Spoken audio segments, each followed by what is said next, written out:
This is actually a montage of all of your songs. That was a good montage right there. It's actually 45-minute montage of all your tracks. Wow. Kick back, grab a drink.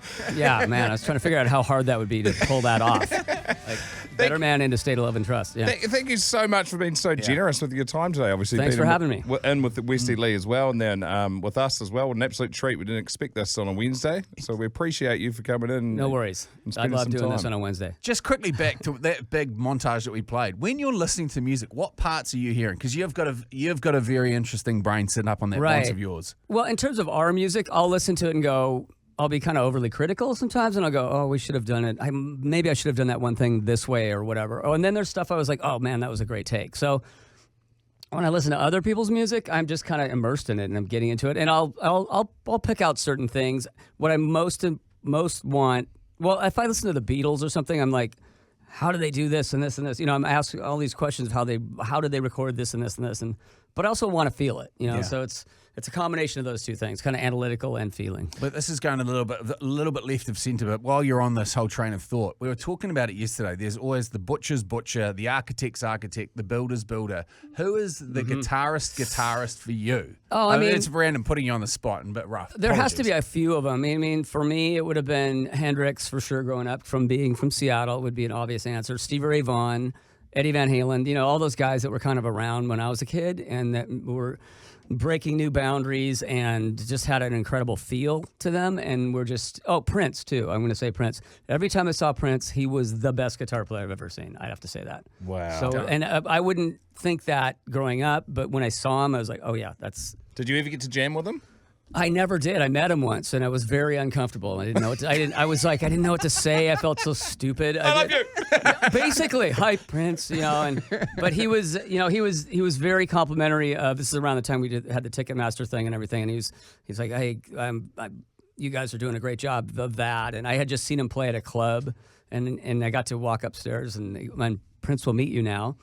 And I kid you not, I'm walking around up there, and there's like people that are like painted gold and painted silver, and they're serving drinks and things, and there's other people that are kind of statues, and it's what you imagine a Prince party would be. It was that. So you would have seen some wild shit. That was one of the wildest ones. Yeah, at that time, that would have been that was quite early on, right? I mean, it would have been 90 for me. God, when was it? When did I see that? It was 94, 95. Exactly. Yeah. Just at the swimming pool full of naked women as well? That one I didn't go to. So no, I'm sure that happened, but I was not. This happened, it was at a party at his club called Glam Slam in Minneapolis. So. Hey, just to bring it back, obviously you've got this great connection with our big Westie Lee. It was awesome. I mean, I don't know how much he sort of regaled of the tale of him being sent overseas and he'd never been sent to the States before, and you're obviously his favorite band, and this was such a massive deal. And when you've done millions of hours of press, and you walk into that room in Boston, and then there's this large ginger bloke who looks half Viking. He's traveled from the other side of the planet, and he's out there right now. And you guys get on. Yeah.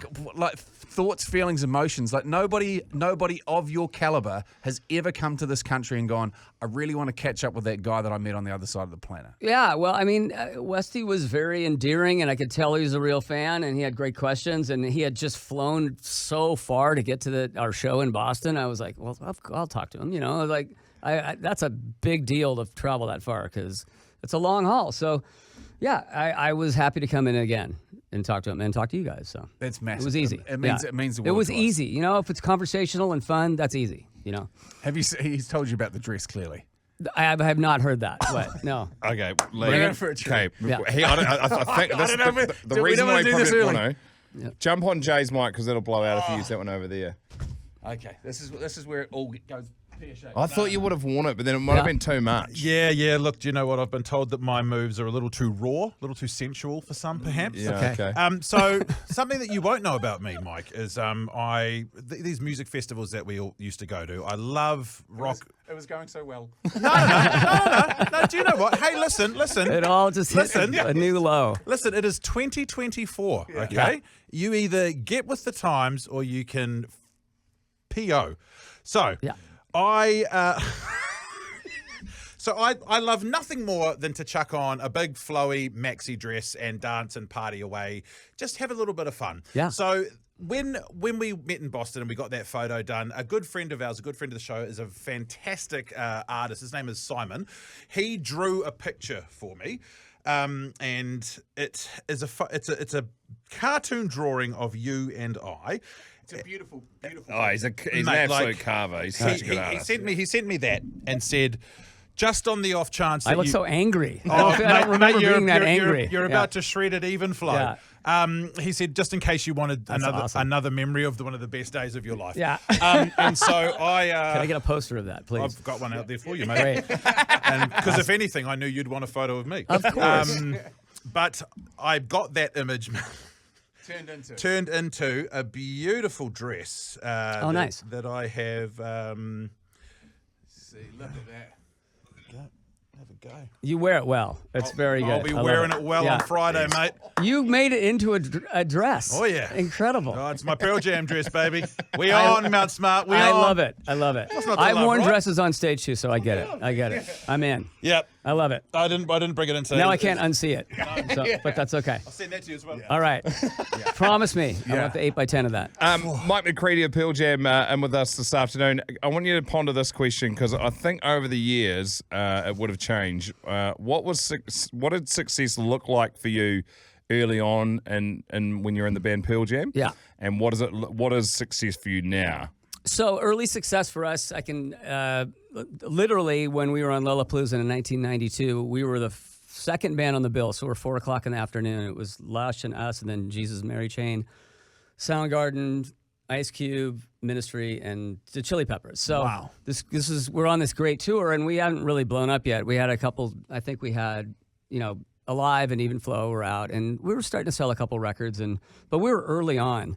But halfway through the tour, Jeremy's single came out, and we started blowing up. Nirvana hit #1. Everything started hitting. I mean, they hit #1 a little bit later on that. I'm wrong, but during Lollapalooza, we'd start seeing like thousands of kids getting there early, and they'd come and they'd rush the stage. And at 4 o'clock, and we only had a half-hour set at that time. It was our first record. So these thousands of kids would come and rush the stage, and then they'd leave, and then they'd come back later. But that was when I started seeing things get crazy. And then I'd start seeing, I'd start signing autographs on people's arms and they'd get it tattooed. And I was like, you better like us for a long time, dude. Yeah. So, and I've seen many since then, but those kind of things were happening. And, so it was and going from, working at a restaurant to all of a sudden making a little bit more money at the time was incredible, so, and getting to do what I love. So. But you would have been almost that busy that you didn't have time to spend the money because over the first couple of years, you did we were 150 gigs. We did, we had more than that. I mean, we were on for a year and a half straight, and we were all young. I was 24, and we're all in our 20s and just going for it. So we just took the next tour. We come to Europe, we go back, and, we lost a couple money on a few European tours, and then we started making it, and we just went. Early on when we started as a band, I was talking to Jeff about this the other day. He was always like, "We've got to get on the road." That's how you become a good band. Is you learn what the songs are about, what works, what doesn't work, and you turn into what we are now. But that's just from years of doing it. So back then there was that excitement. In my mind, I thought it was going to end every day. I was like, "This is too good. Wow. This can't last forever." So you keep saying yes to. Should we book another tour? Yes. Yeah. You just, you're in the record company thing too. So you're they're wanting you to do all that stuff, and all of a sudden everything blows up, and we're selling millions of records. 6 months before we weren't. So you sold 2 million records. Oh, you sold 3 million records. So it's like, to wrap your head around that, it's impossible. You can't. How do you deal with that amount of attention when you've gone from just playing small clubs and then partied way too much? Yeah, okay. Or just enough. I don't know. So that was me. Yeah. You would need to numb yourself. That'd be you're switching off, right? Yeah. There was that, or that was the excuse, or it was just a trip because you're like, this is my dream come true, and it's kind of weird too, but it's also awesome, and it's. Like I said, we were all full of tons of anxiety at the time too. So we're like, let's keep this thing going. But then in my mind, is it going to end, or how do we do the next record? You all wanted to make sure Versus our second record, they had this thing called the second album curse. If you don't have a good second record, you kind of go away. I'm thinking about that. The label was on us about, if you guys don't do a video for the song Black, who's on our first record, you're going to go away and you'll never be around again. And we didn't do a video for that, and we're still around. So, there's all these weird things happening of labels telling you to do things, and some of them are right and some aren't. And you kind of follow your initial, your gut, and your 5 guys who are kind of brothers, because we're all together in this together, You've had the Flash house, the Flash car, the Flash whatever you want now, and then because that's what you get when you're younger, and now I guess at your stage in life, and you continue just to basically you're still just a hit making machine. Yeah. What does success look like for you now, as opposed to the 24-year-old version of yourself? Different. Totally, I'm so happy to be where I'm at now, as opposed to what my mindset was back then. Like to be, it's going to sound obvious, but like to be a good father, a good husband, or so those kind of things. Getting cool little things that mean, that's cool. Peace of mind, it's just like, or going to the record store is fun. Nature, working out, things like that. Totally different than when I was 24, when I was wasted all the time and partying every minute. So when you totally different are on tour, or getting to play up here, big shows now with generational fans, that is amazing. And I'm not just saying that. It's just, we're still around. Like, how did that happen? You can legitimately play until you drop dead now. Like, it's a thing. People I don't want to, but I think that you're right. Yeah. But you look at the Rolling Stones. We saw them in New York earlier this year, and they were fantastic. Like, that's a legitimate option now, right? It has turned into that option, and we don't have. I don't know if we've discussed that at all, but we just kind of keep going on. So we'll have little periodic meetings, like, hey, do you want to do a record next year? We're kind of more organic in terms of who leads that process. I mean, it's all of us, but Ed and Jeff are kind of big on that, but so is Stone, and I mean, I'd say those 3 guys really are. But we're also, it's kind of like, hey, do you want to do a record next year? Can you? Does everybody have time? We all have our lives now. You don't want to. You don't want to be the last person at the party, but you are the party. So it's kind of like you kind of you stop when you decide to stop. And you'll never be able to stop, because like you said, it is generational. My kids like your music, and they're 10, and it's like they want this experience that we get. That you can't come back in another 15 years. Like, you don't want to be doing that, surely. No. We'll be back before that. I don't know what to. We got on the wrong boat. We're going to Antarctica almost. I don't know it. So next time we'll take the right boat, and we'll be here quicker than 15 years. And on that as well, New Zealand's not an easy place to get to. You guys seem to have a soft spot. So for a rock listener in New Zealand, we'll see the big band will announce, and they're doing a North American tour, then they're doing Europe, and we just always wait and rub our hands together. We're like, come on. Yeah. But you guys always come, and it's a pain in the ass place to get to. Well, I think we design tours that are, we'll go and do this. We'll do the States, and then we'll do Canada, and then we'll only do that, or we'll do the States, and then we'll do Australia and New Zealand, or we'll do the States. We just kind of we don't go crazy and do every continent like we kind of used to when we were kids. And we're not kids anymore, so but we love it here. So I mean, it's so beautiful here. So I really wanted, what I wanted to do? I wanted to do all the Lord of the Rings stuff here, but I didn't have any time, and I want to bring my family over. So that's the kind of stuff that I'm excited about. They filmed that movie here, so man, that's unreal. Do you get time in amongst the touring to do that? Because I mean, obviously, like you talked about the flight and how big Westie Lee made the mission over there, convincing your family that it's a great idea to come to this tiny little place. That if the plane misses, you are going to Antarctica. Yeah. Then to come back and do those Lord of the Rings setup. Is there an opportunity to do that? Because you're looking at 2 weeks minimum, Yeah, I think, we'd have to do it not on a touring cycle, and that's, if it happens, which it probably will, because everybody's into the idea. But yeah, what I do when I'm here on days off is kind of cruise around the city and check out the vibe. I mean, yesterday you had your crazy horse racing. Yeah. People were going nuts. So these crazy hats. It's like the Kentucky Derby of here, I guess, in my mind. Mm-hmm. So I was watching that, getting the vibe of the city. I went up to Queen Street and kind of cruised around. Went to the record store up there I want to say it right, Real Groovy. I want to say it right. I keep saying groovy times, but it's Real Groovy. And so that's the kind of stuff I do. I just kind of cruise. I can't stay in the hotel room. I go a little bit crazy. So. Yeah. So what are you picking at? Like, what are you picking up at Real Groovy? What sort of wax are you picking? So- Are you getting records or are you Yeah, I looking did. for other music? I did. There's a couple more. I think I'm going to go back and look at. But I found the first 4 U2 records, New Zealand pressings. Oh, wow. And they're really 2 different covers of the record Boy. Like that's the kind of stuff that's exciting to me. So I got those, and I never had those records, and I'm a big fan of that band. So. Yes. Sick. Now, believe it or not, I've never organised a stadium show, so I wouldn't know where to. The Dark I Matter don't World believe Tour it. is another stadium show that you guys have had to organise. Where do you start with that? Like, who comes up with the concept? So who does pitches the lighting ideas to you, screen, staging, setup? Like, how does that whole process work? A lot of that is Jeff and Ed in terms of their vision of what they visually want the things to look at, and we'll have a little bit of opinions on it, Stone and I and Matt, but it's mostly those guys. I mean, they'll interview the people that are doing the lights and the computers and all the stuff, because we have a big stage show now that's different than we've ever done. We have a giant screen behind us. We have all these killer images that are going on during the songs, and those change. They're not always the same. So the people that are in charge of those images were given kind of a little bit of carte blanche to go, hey, you can change it a little bit and do what you feel. But again, Jeff and Ed are kind of spearhead that, of what it looks like. So, according to the internet, Friday night will be show number 1,126 for Pearl Jam. I thought it was 125. No, I'm just kidding. I was like, oh, he's keeping tabs. No, Oh, that's I'm not. impressive. I'm not. Does He's it a numbers guy. Does it feel like you've done that many shows? Oh, wow. It doesn't. It does now. I mean, now I'm feeling it in my back. Kind of, but kind of not, because we haven't.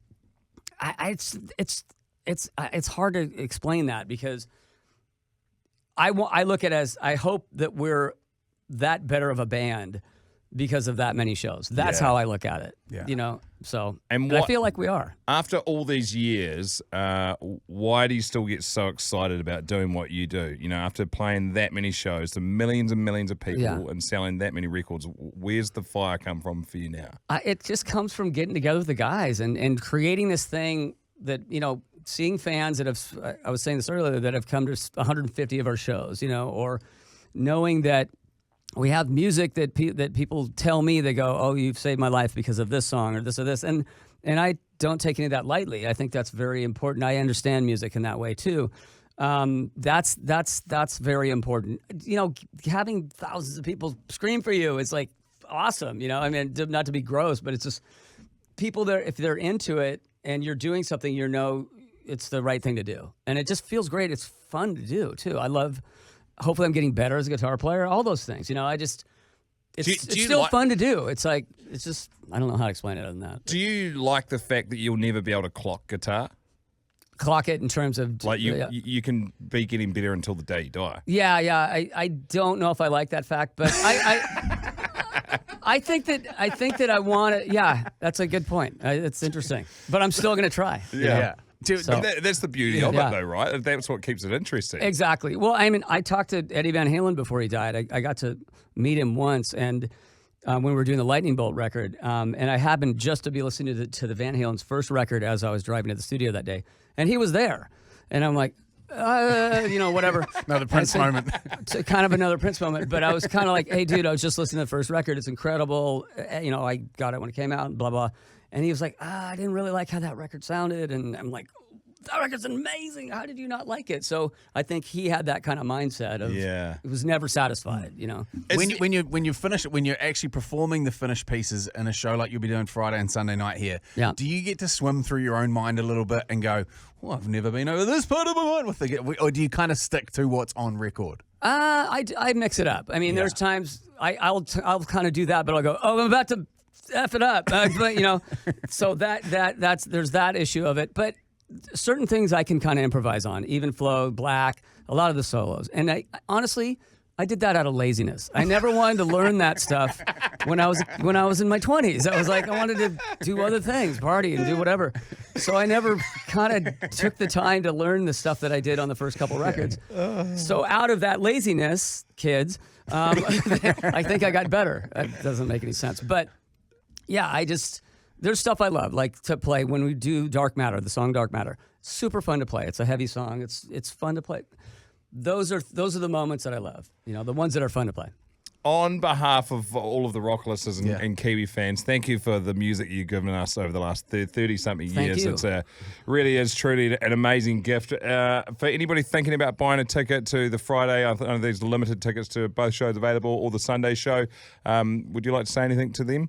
Come on out. It's a great show. We've got we're hitting it hard right now because we've been on tour for a while. This is kind of the ending of all of it.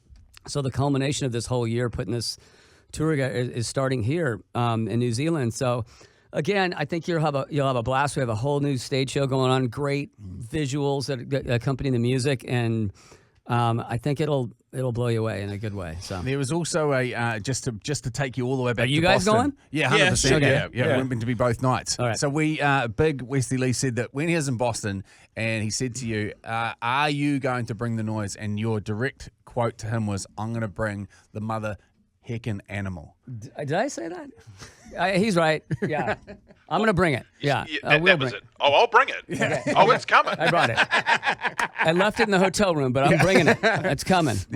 One more thing before, I know you've been here for ages. One more thing I want to ask you, which I saw a video that popped up randomly in my feed today of you from 2 years ago, I believe, and it had 1.5 million views, and it was you absolutely destroying a guitar into your pedals.